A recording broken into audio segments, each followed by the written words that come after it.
Este 25 de junio se ha puesto en vigor, digamos así, la ley de la eutanasia en todo el Estado español.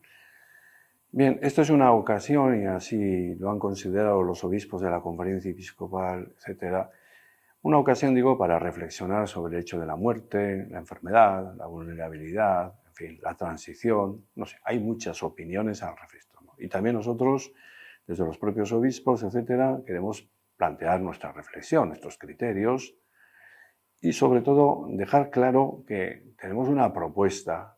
O sea, ante la eutanasia puede parecer a un cierto tipo de gente que es la única solución posible ante el sufrimiento, el dolor, en fin, situaciones últimas de la vida. No, y hay que decir que la propuesta es desarrollar lo que se llama el documento de últimas voluntades, ¿no? El testamento vital.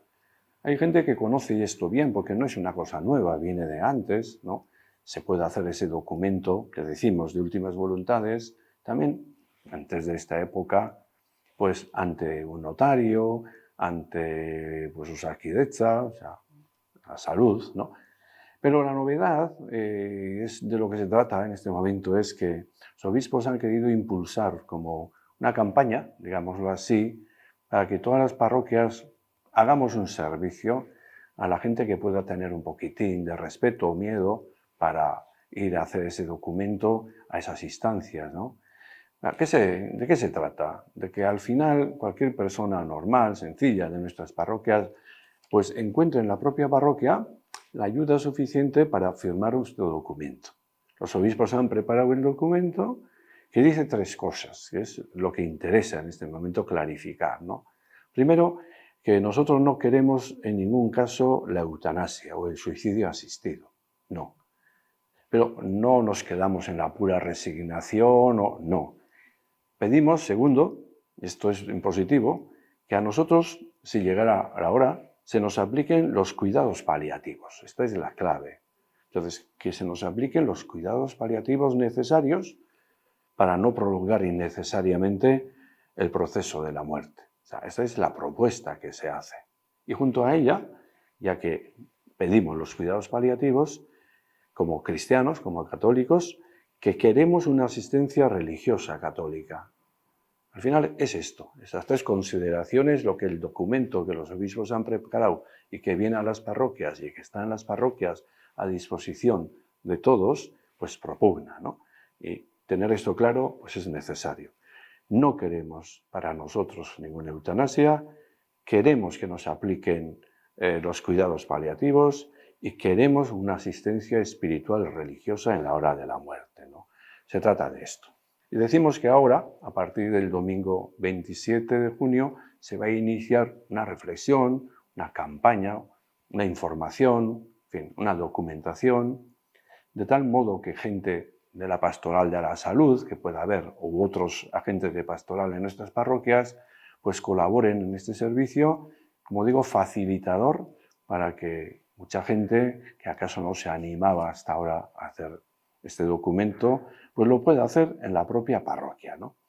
¿Qué se hace con ese documento? Pues ese documento se tiene que enviar en su momento, una vez complementado, pues a un archivo de sanidad, ¿no? Que queda registrado y sirve para todo el Estado, ¿no?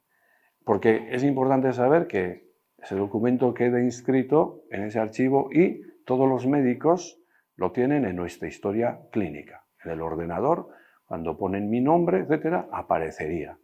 Este señor, ¿no? Tiene esto y esto, y tiene hecho un documento, este que decimos de últimas voluntades, en donde pide, como hemos dicho, que no quiere la eutanasia, que quiere cuidados paliativos y que quiere asistencia religiosa. Y eso lo pueden ver todos los médicos. Por tanto, enviamos a ese archivo y queda en ese archivo para siempre. Podemos cambiarlo cuando nos da la gana, se puede variar, pero en este momento la propuesta es firmar este documento con nuestro DNI, ¿no?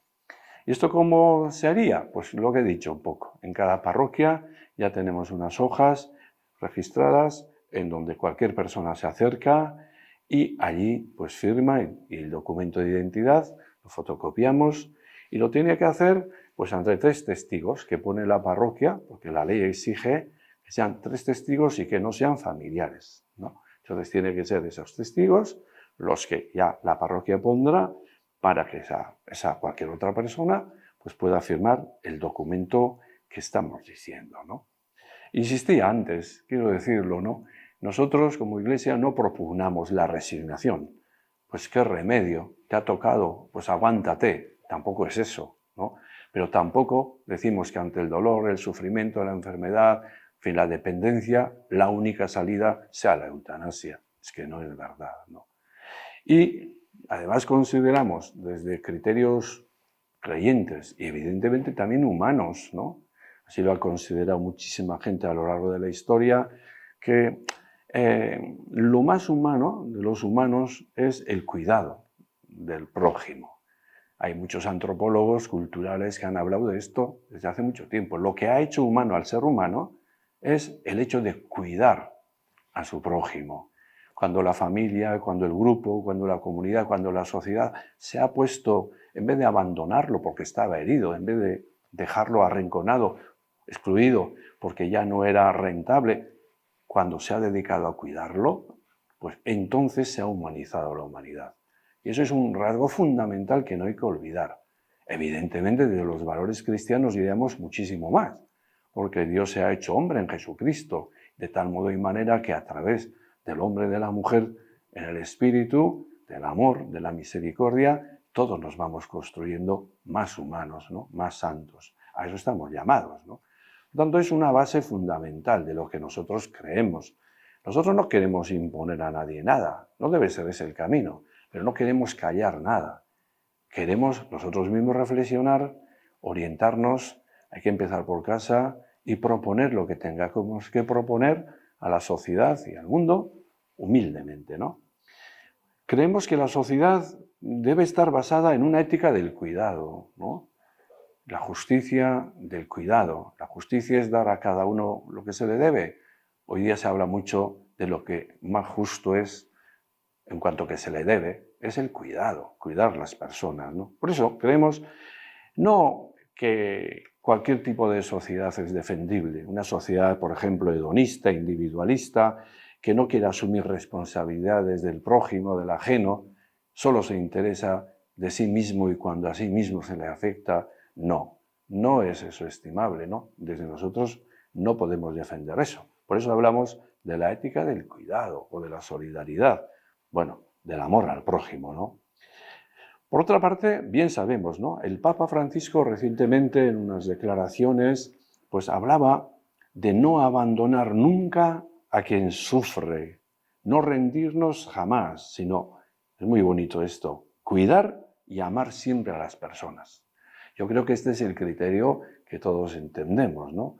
No abandonar nunca a quien sufre, las víctimas, ¿no? No rendirnos jamás ante las dificultades, no. Cuidar y amar a las personas. Anteriormente el Papa Benedicto XVI y Juan Pablo II ya habían hablado de estas cosas desde distintas perspectivas, ¿no?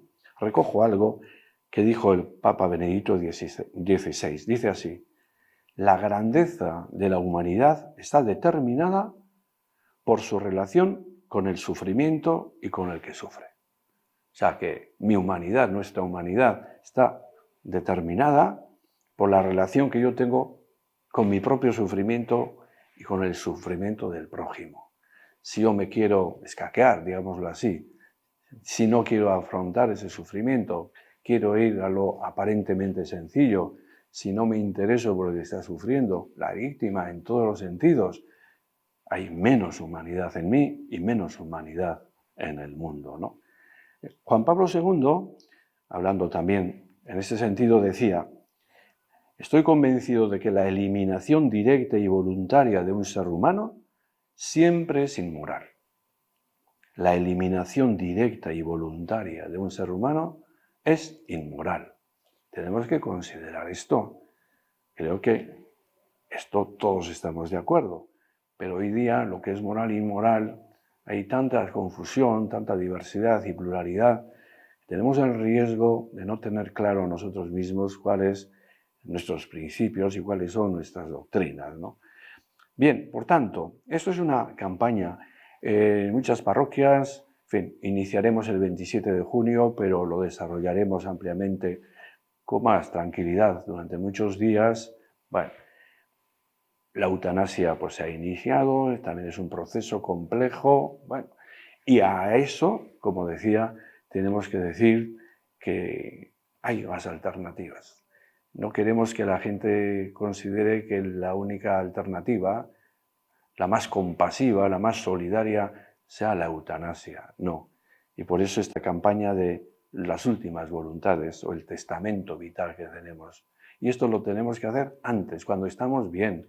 Lo tenemos que firmar cuando estamos bien, para que cuando yo llegue en un estado pues ya, en fin, peor de mi vida, o no pueda decidir directamente, esté claro cuál ha sido mi voluntad, ¿no?, en esta situación y para estas situaciones, ¿no? Al final, estamos diciendo de que creemos que el sufrimiento puede ser aliviado, puede ser reducido y puede ser asistido, como dice alguno.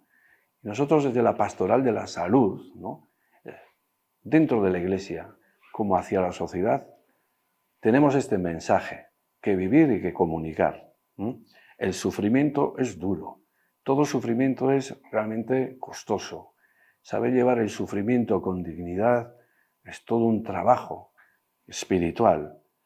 Pero el sufrimiento no debe ser simplemente tratado como algo a rechazar por principio, porque puede ser aliviado, reducido y asistido.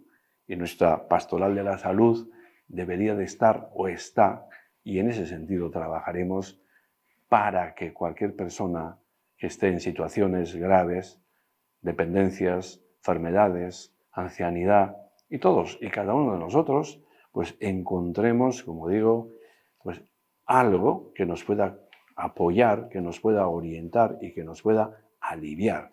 De ahí esta declaración que hacen los obispos y que nosotros acogemos y que transmitimos a las parroquias y queremos comunicaros a todos.